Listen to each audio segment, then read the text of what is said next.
Tiga posisi yang bisa dimainkan pemain keturunan, Pascal Struijk jika resmi dinaturalisasi timnas Indonesia.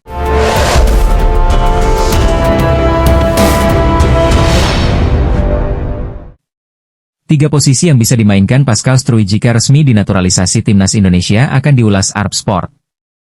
Nama Pascal Struijk memang ramai dikaitkan dengan timnas Indonesia saat ini.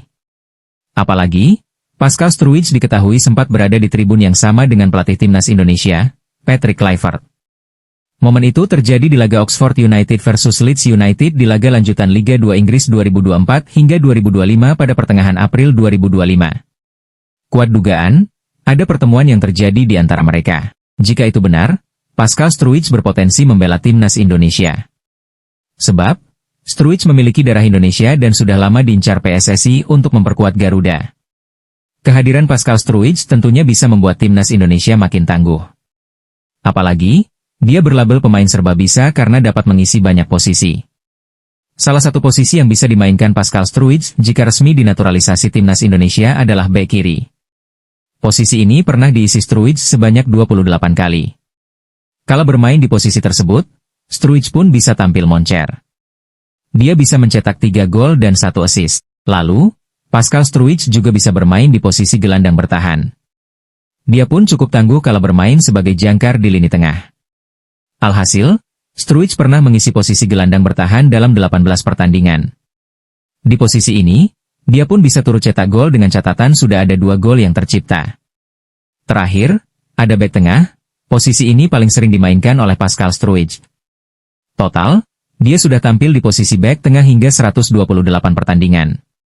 Tak hanya cakap menjaga lini pertahanan, Pascal Struijk juga bisa bantu cetak gol kala bermain di posisi ini. Dia mencatatkan 16 gol dan 3 assist kala bermain di posisi tersebut.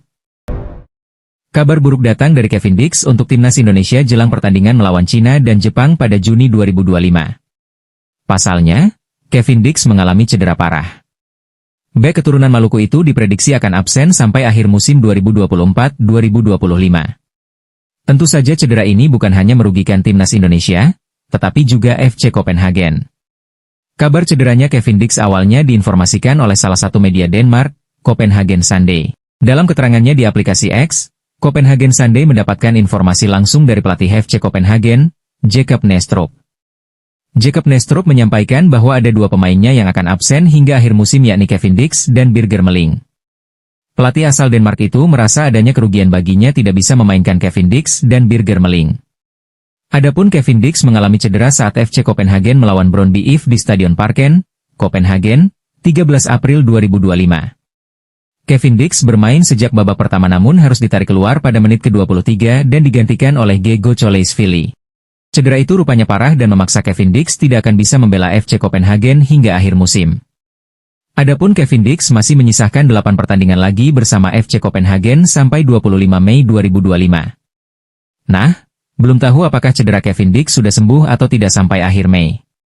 Kevin Dix harus cepat bangkit agar bisa membela timnas Indonesia melawan Cina dan Jepang. Dengan adanya kabar ini, pelatih timnas Indonesia, Patrick Kluivert berharap bisa mendapat pengganti yang sepadan. Ini tentu kabar yang cukup buruk, para pemain abroad timnas mengalami cedera, tutur Patrick Kluivert.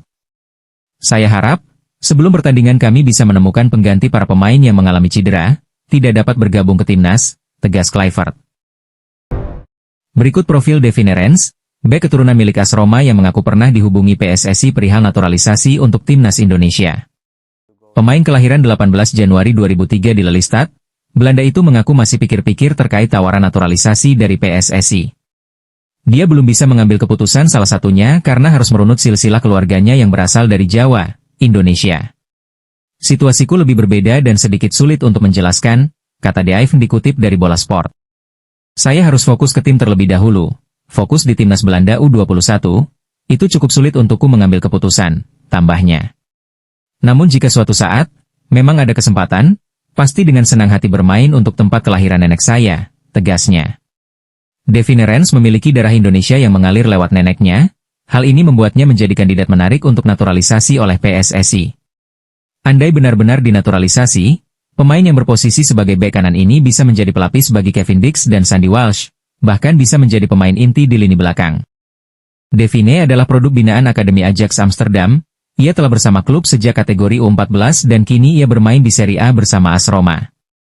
Kemampuan bermainnya yang serbaguna, baik sebagai bek tengah maupun bek kanan, membuatnya menjadi aset berharga untuk klub.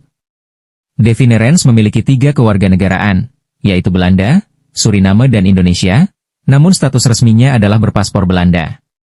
Meskipun belum memutuskan untuk menerima tawaran naturalisasi, potensi ini membuatnya menjadi pilihan menarik bagi PSSI. Meski masih berusia 22 tahun, Davy telah menjadi bagian dari skuad timnas Belanda di berbagai kelompok usia muda. Kualitasnya terbukti dengan bergabung ke tim Italia tersebut. Keberadaan Davy akan memberikan dimensi baru pada pertahanan timnas Indonesia dan dapat memperkuat performa tim di tingkat internasional. Bocoran eksklusif dari Belanda, Simon Tahamata jadi dirtek timnas Indonesia. Media kenamaan Belanda membocorkan legenda Ajax, Simon Tahamata saat ini tengah mempertimbangkan 3 tawaran yang datang kepadanya.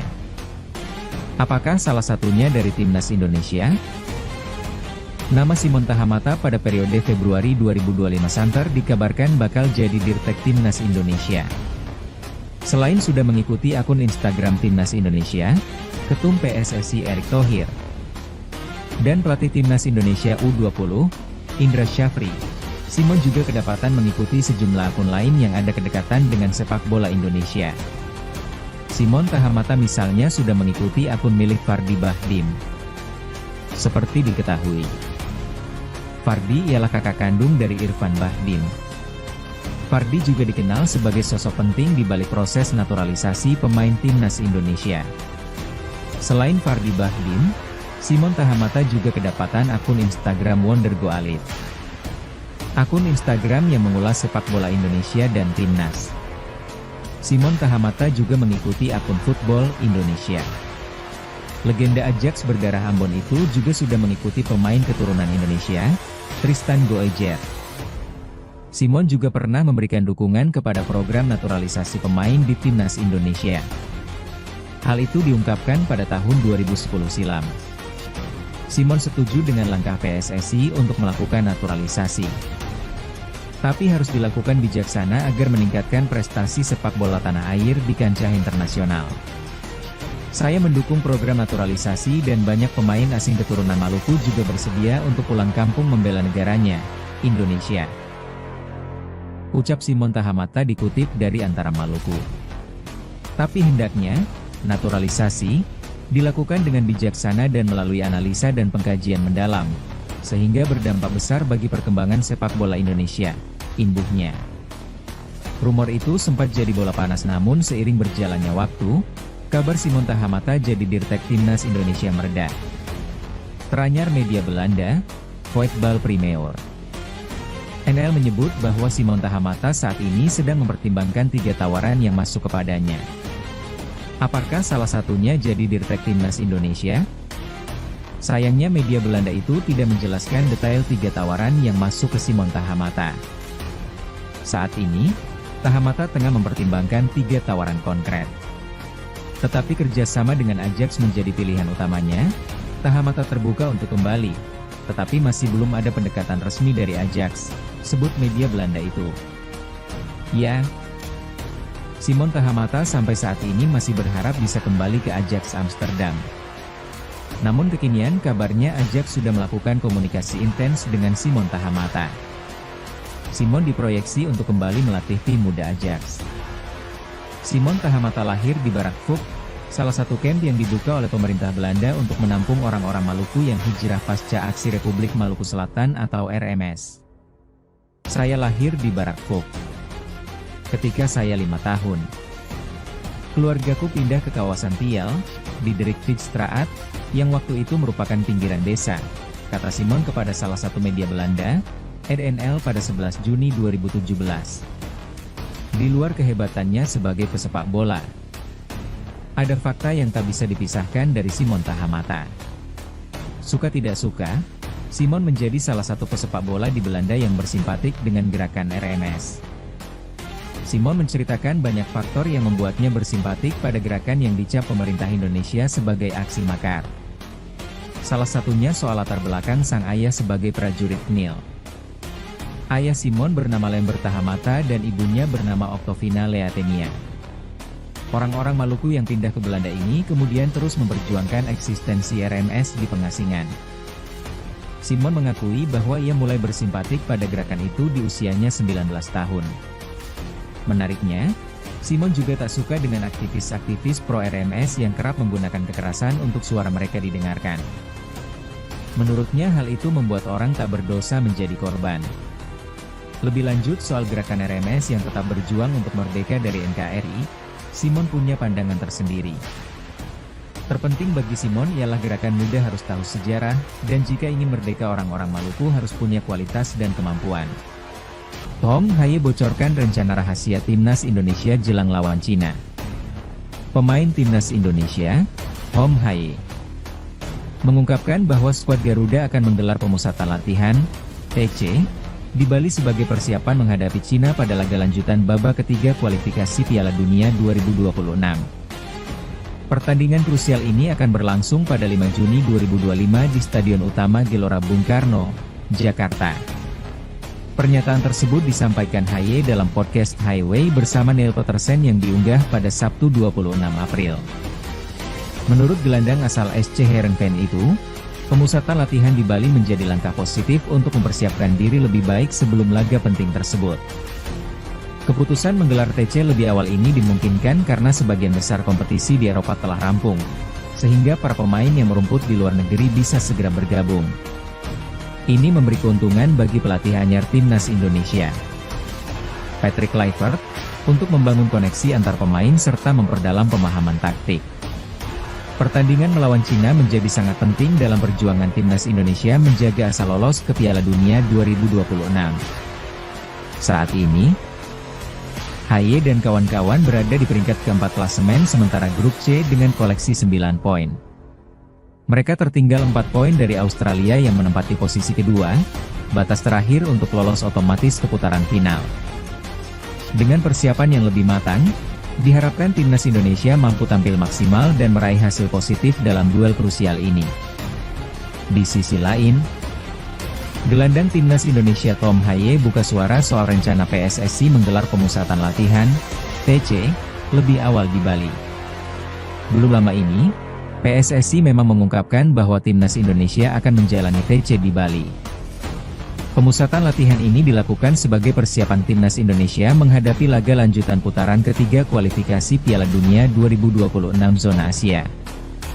Skuad Garuda akan menjamu Cina dalam laga ke-9 grup C kualifikasi Piala Dunia 2026 zona Asia.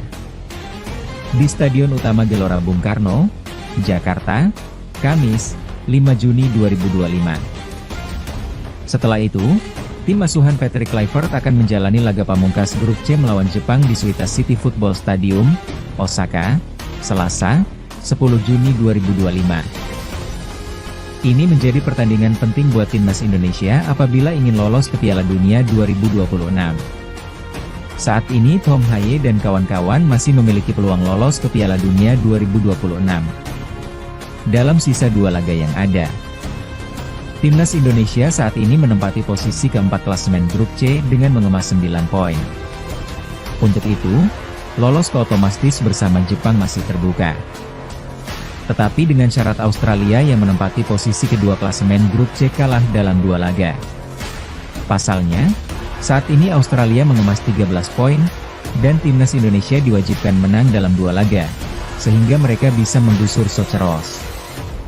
Namun, syarat ini juga berlaku buat Arab Saudi yang tengah menempati peringkat ketiga grup C dengan mengemas 10 poin. Akan tetapi, ini tak akan mudah diwujudkan, karena keduanya bakal bertemu dalam laga terakhir. Untuk itu, target realistis Timnas Indonesia saat ini yakni finish di posisi 4 besar. Pasalnya, tim yang finish di posisi ketiga dan keempat berhak berjuang lagi di putaran keempat kualifikasi Piala Dunia 2026. Oleh karena itu, agar Timnas Indonesia bisa menjaga asa untuk tampil di Piala Dunia 2026, PSSI mengatakan bahwa Timnas Indonesia akan TC di Bali. Terkait waktunya kapan memang belum diungkapkan. Tetapi PSSI berharap Tom Haye dan kawan-kawan bisa menggelar TC lebih awal. Ketua Umum PSSI Erick Thohir sebelumnya juga berharap Timnas Indonesia bisa jalani TC lebih awal. Ini diharapkan agar skuad Garuda meraih hasil maksimal dalam 2 laga nanti. Terkait rencana timnas Indonesia dikumpulkan lebih awal jelang lawan Cina dan Jepang. Hong Haye pun menyambut baik kabar ini. Karena ia mengaku dalam laga sebelumnya saat melawan Australia tak mudah. Pasalnya, para pemain yang bermain di Eropa dan negara lainnya tiba di Sydney dengan hari yang berbeda-beda. Ketua Badan Tim Nasional, BTN, Sumarji, menegaskan timnas Indonesia masih akan mendapat tambahan pemain keturunan.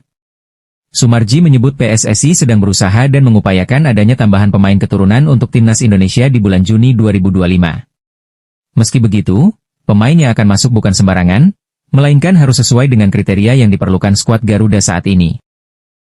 Hal ini disadari benar BTN maupun PSSI, di samping timnas Indonesia membutuhkan tambahan kekuatan untuk bisa bersaing dan memastikan diri lolos ke Piala Dunia 2026.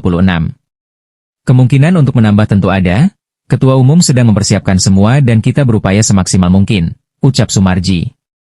Agar pemain yang memang dibutuhkan pada posisi yang memang membutuhkan, butuh tenaga bantuan, butuh tenaga yang betul-betul diharapkan bisa menambah kekuatan, lanjutnya. Dan bisa merubah semuanya, tentu ini masih dalam proses. Mudah-mudahan sebelum menjamu Cina dan Jepang sudah ada, imbuhnya.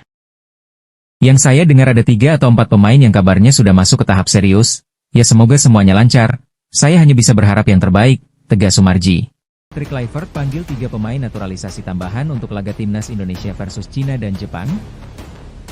Patrick Kluivert memanggil 3 pemain naturalisasi tambahan untuk laga timnas Indonesia versus Cina dan Jepang pada 5 serta 10 Juni 2025. Ketua Umum PSSI Erick Thohir mengonfirmasi belum memiliki rencana menambah pemain naturalisasi untuk laga Juni 2025. Belum ada rencana. Kami fokus pemain naturalisasi yang sudah ada, kata Erick Thohir di Bali pada Jumat, 18 April 2025.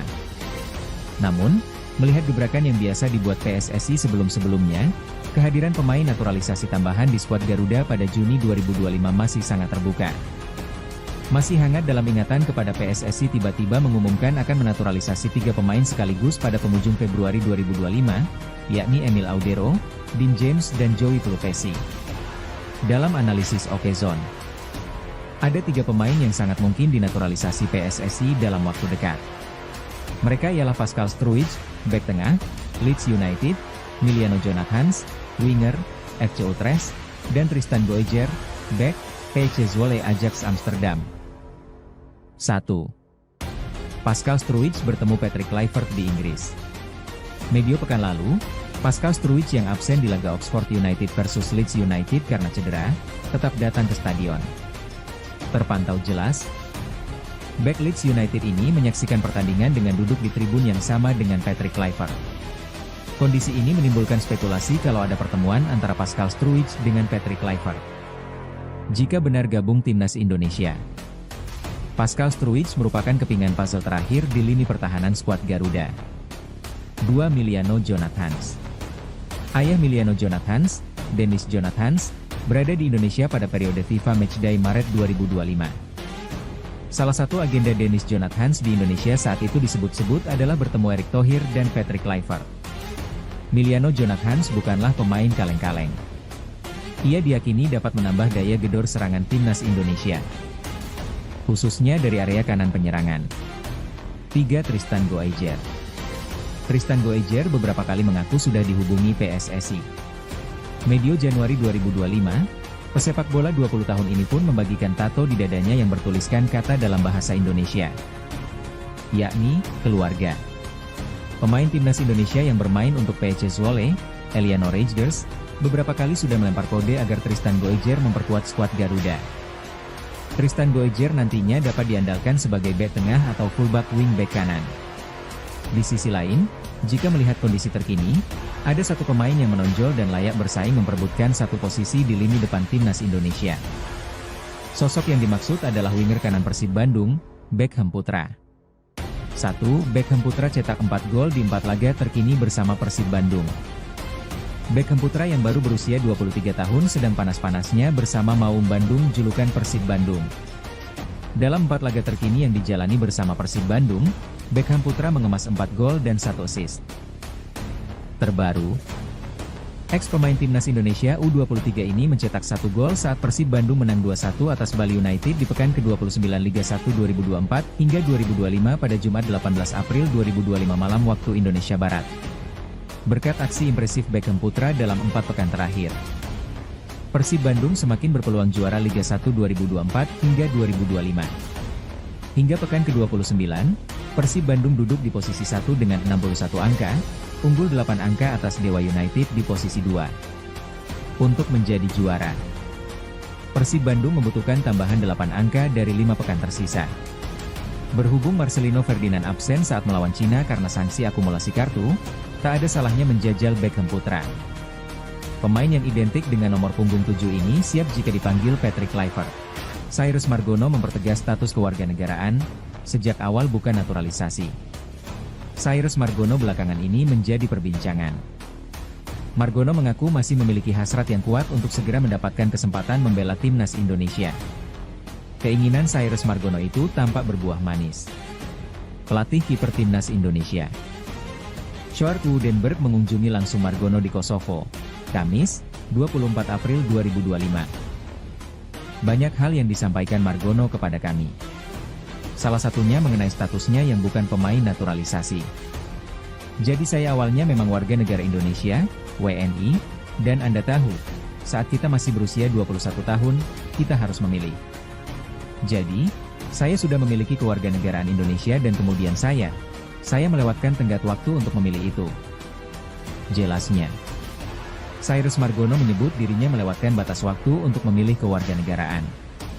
Sehingga sosok berusia 23 tahun ini harus menjalani proses ulang untuk mendapatkan paspor Indonesia. Namun, Cyrus Margono merasa bersyukur karena banyak pihak yang membantu proses dirinya untuk mendapatkan paspor Indonesia. Jadi, saya harus memulai lagi prosesnya. Untungnya, banyak orang membantu. Butuh waktu lama. Tetapi banyak orang membantu dan saya terbantu dengan adanya PP nomor 21/2022 soal kewarganegaraan, kata Cyrus Margono. Jadi, butuh waktu lama, tetapi akhirnya bisa mendapatkan paspor, tanda Cyrus Margono. Lebih lanjut, Cyrus Margono mengaku sangat tertarik untuk mencoba kompetisi sepak bola Asia, termasuk Indonesia. Namun, Margono masih ingin terus memupuk mimpi di Eropa. Mungkin di masa mendatang, tentu saja akan menyenangkan untuk kembali ke Asia dan bermain. Namun, saya pikir sekarang, sangat penting bagi saya untuk melanjutkan karir di Eropa karena saya sudah jauh-jauh datang ke sini dan saya tidak ingin meninggalkan apa yang sedang saya perjuangkan, ujarnya. Di sisi lain, kiper berbakat kelahiran Amerika Serikat, Cyrus Margono, hingga kini belum dapat memperkuat timnas Indonesia, seperti harapannya. Padahal, kiper berusia 22 tahun itu telah resmi menjadi warga negara Indonesia, WNI, sejak Maret 2024 lalu. Ia memiliki darah Indonesia dari sang ayah yang berasal dari Bali, sedangkan sang ibu dari Iran. Namun sayangnya, Shin Tae-yong yang saat itu masih menjadi pelatih timnas, juga tidak memasukkan namanya dalam radar pelatih. Diketahui, perjalanan Cyrus untuk mewujudkan impian membela skuad Garuda tidak semulus yang dibayangkan. Kiper yang kelahiran 9 November 2001 ini sebelumnya mengukir pengalaman berharga dengan bermain untuk Panathinaikos B di Yunani. Pengalamannya di Liga Eropa itu kini terhenti setelah kontraknya dengan Panathinaikos B berakhir pada Juli 2024. Posisinya kini yang tanpa klub baru dan minim kesempatan bermain, membuat langkahnya bergabung bersama timnas terasa semakin sulit. Cyrus Margono pada mulanya menekuni sepak bola sejak usia dini dengan bergabung di Akademi New York Soccer Club dan Met Oval Academy. Pada tahun 2015, ia juga mengikuti latihan di Akademi Inter Milan, yang membantunya mengembangkan keterampilan sebagai penjaga gawang. Setelah kembali ke Amerika, Cyrus melanjutkan karirnya di sepak bola universitas dan bermain untuk tim Universitas Denver, Denver Pioneers. Hingga pada 2021, Cyrus bergabung dengan Panathinaikos B di Yunani. Meski hanya bermain untuk tim cadangan, pengalaman ini menjadi tonggak penting dalam perjalanannya menuju kancah sepak bola profesional di Eropa. Sejauh ini, Cyrus tercatat sudah 17 kali memperkuat Panathinaikos. Berdasarkan data Transfermarkt, dari 17 penampilan itu, 8 diantaranya terjadi pada musim ini. Dari 8 pertandingan yang dijalaninya, Gawang Zaire sudah kebobolan 12 gol dan mencatatkan 1 clean sheet selama 720 menit berada di lapangan.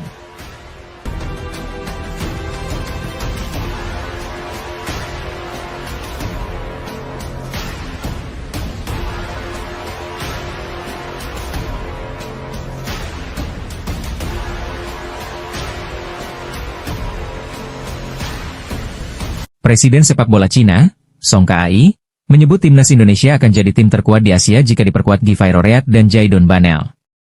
Pria berusia 60 tahun itu seakan dibuat takjub atas kedua sosok calon pemain naturalisasi timnas Indonesia tersebut.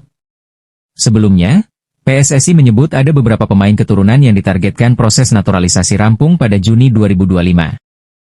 Dengan harapan, para pemain tersebut bisa tampil membela timnas Indonesia melawan Cina dan Jepang di kualifikasi Piala Dunia 2026 zona Asia. Yang pasti kami bersama seluruh jajaran PSSI akan mengurus proses pemain keturunan tersebut, semoga bisa tuntas secepatnya, sehingga mereka bisa tampil pada bulan Juni tahun depan, jelas Arya Sinulinga. Rupanya, kabar tersebut disoroti oleh Presiden sepak bola Cina karena tahu skuad Garuda adalah tim yang akan dihadapi negaranya tersebut. Dalam wawancaranya kepada media, Song Kai mengklaim timnas Indonesia bakal menjadi tim terkuat di Asia jika diperkuat Givay Roreat dan Jaidon Banel. Pasalnya kedua nama tersebut sedang banyak dibicarakan di beberapa media lokal maupun Asia, tak terkecuali Cina. Indonesia akan terus menaturalisasikan bintang Belanda lagi untuk bersaing menghadapi sisa laga di round 3, ucap Song Kai. Yang terbaru, kabarnya sudah dihubungi dengan Federasi Indonesia yaitu Givay Roreat, lalu ada lagi rumor soal pemain di Liga Inggris, Jaidon Banel. Jika Reat dan Banel hadir, timnas Indonesia memang akan memiliki skuad yang sangat kuat, bahkan bisa dibilang terkuat di Asia, imbuhnya. Pada pertemuan pertama memang skuad Indonesia sudah sangat baik, namun kita masih bisa mengalahkan mereka, lanjutnya. Untuk saat ini pasti mereka akan melakukan segala cara untuk mengalahkan kita, Cina, ujar Song Kai. Jadi saya harap pelatih dan semua pemain sudah bisa memikirkannya dari sekarang, tegas Song Kai. Media Thailand, Thairat Sport, ketakutan melihat Givay Roreat dan Tristan Goijer segera memperkuat timnas Indonesia. Thairat mengatakan jika dua nama ini memperkuat timnas Indonesia, skuad Garuda bakal menjadi negara terkuat di ASEAN. Sekadar diketahui, rumor naturalisasi Reat dan Goijer terus gencar jadi perbincangan hangat di media lokal maupun asing. Ketua Umum PSSI, Erick Thohir, berharap penambahan pemain naturalisasi bisa terus bertambah demi perkuat timnas Indonesia di round 3. Dengan begitu, para pemain bisa tampil membela timnas Indonesia di kualifikasi Piala Dunia 2026 zona Asia. Yang pasti kami bersama dengan Exco, Pak Arya akan mengurus para pemain keturunan, sehingga mereka bisa tampil di kualifikasi Piala Dunia 2026, jelas Erick Thohir. Kabar tersebut ternyata juga disoroti Thairat Sport. Dalam artikelnya, mereka mengklaim timnas Indonesia bakal menjadi tim kuat di Asia jika diperkuat Givay Roreat dan Tristan Goijer. Indonesia akan menaturalisasikan dua bintang Belanda lagi untuk memperkuat Indonesia, bunyi judul artikel yang dibuat Thairat Sport. Jika Givay Roreat, Tristan Goijer dan lainnya hadir, timnas Indonesia memang akan memiliki skuad yang berbahaya, bahkan bisa dibilang terkuat di Asia Tenggara, imbuh Thairat. Mereka, Indonesia, juga akan terus mencetak sejarah, dan tentu akan menjauhkan levelnya dari timnas Thailand, lanjutnya. Saya pikir level tim nasional Indonesia sudah berada 3 tingkat di atas tim nasional Thailand. Ini sangat mengejutkan, tegas Thairat Sport. Pelatih timnas Belanda dan Federasi Sepak Bola Belanda, KNVB diprediksi tidak rela Pascal Struijk dinaturalisasi serta membela timnas Indonesia. Mereka akan menjaga Pascal Struijk agar tidak pindah ke warganegaraan dan Federasi Sepak Bola, dari Belanda ke Indonesia. Pascal Struijk sebenarnya bisa bermain untuk 3 tim nasional karena memiliki darah campuran Indonesia, Belanda, dan Belgia. Meski sampai saat ini belum memutuskan untuk bergabung dengan tim nasional yang bisa dipilihnya. Prediksi itu lantaran pelatih timnas Indonesia, Patrick Kluivert, bersama stafnya, memantau sejumlah pemain keturunan yang merumput di Eropa, salah satunya Pascal Struijk yang bermain untuk Leeds United di Liga Inggris kasta kedua. Pemantauan sejumlah pemain keturunan Indonesia untuk persiapan skuad Garuda melanjutkan misi lolos ke Piala Dunia 2026. Bersama staf kepelatihan Garuda, pelatih asal Belanda ini menyaksikan penampilan beberapa pemain abroad timnas Indonesia. Patrick Kluivert sempat bertemu dengan Pascal Struijk pada pertandingan Leeds United melawan Oxford United. Terbaru Pascal Struijk mengantarkan Leeds United naik ke kasta tertinggi sepak bola Inggris atau Premier League. Kepastian ini didapat usai Leeds United berhasil menang telak 6-0 atas Stoke City pada lanjutan Championship, Senin, 20 April 2025. Promosinya Leeds United ke Premier League musim depan, peluang Pascal Struijk untuk merumput bersama orangnya semakin terbuka lebar. Dia akan lebih mudah untuk dipantau pelatih timnas Belanda, Ronald Koeman karena bermain di level elit sepak bola Eropa. Pada 2022 lalu, Pascal Struijk menegaskan bahwa tujuannya adalah bermain untuk Belanda meski ada peluang berseragam Belgia. Saya telah membuat pilihan saya jelas, saya ingin bermain untuk tim nasional Belanda, katanya kepada Viaplay dikutip dari Voetbal Primeur.